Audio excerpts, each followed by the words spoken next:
Hello hi everyone, সবাই কেমন আছেন? আশা করি সবাই খুব ভালো আছেন।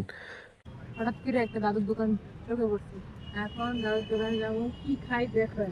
ভিডিওটা দেখলে বুঝতে পারবেন যে আমরা আজকে কি খেতে। এই হইলো আমাদের চোখে পড়া সেই দোকান। আর দোকানের শুধু ক্রাউডটা আপনারা দেখেন, মানে ক্রাউড দেখা মানে আমরা টোটালি স্পিচলেস হয়ে গেছি গা। আর এত পরিমাণে মানুষ, মানে লাইন ধইরা তাদের থেকে খাবার নিতে হয়। তো কি কি খাবার নিছি আমরা আর কি পাওয়া যায়, অবশ্যই সম্পূর্ণ ভিডিওটাতে আমি আপনাদের সামনে তুলে ধরুম।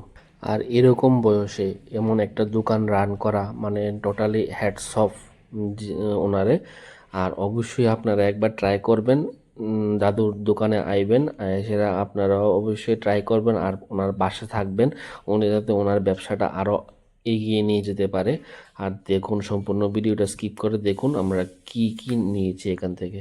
অ্যাকচুয়ালি ওনার দোকানে আপনি শুধু পকোড়া আর মরিচ ভাজা মানে পেতে পারেন। আর মরিচগুলো হচ্ছে আমরা খাবারের সময় যে কাঁচা মরিচগুলো আমরা খেয়ে থাকি, ওইগুলোকে উনি বেসনের কোডিং দিয়ে উনি পকোড়ার মতো করে সেল করে, আর সঙ্গে থাকে পকোড়া। তো আপনারা যে যেটাই পছন্দ সেটাই নিতে পারেন। আর শুধু ক্রাউডটা দেখুন, মানে এত পরিমাণে ক্রাউড। তারপর আমরা ওখান থেকে নিয়েছিলাম। আর ওর লোকেশানটা একবার বলে দিই।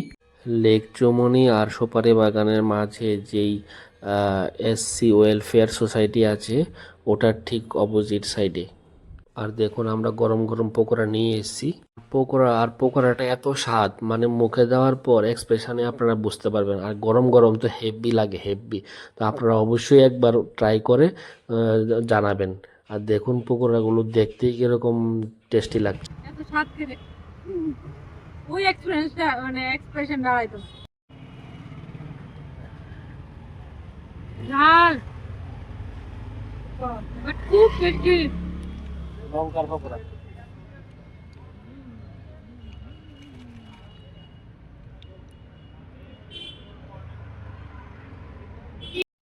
বাইক করলে কিন্তু হয় না, আপনারা এটা ট্রাই না করে বুঝতেন না।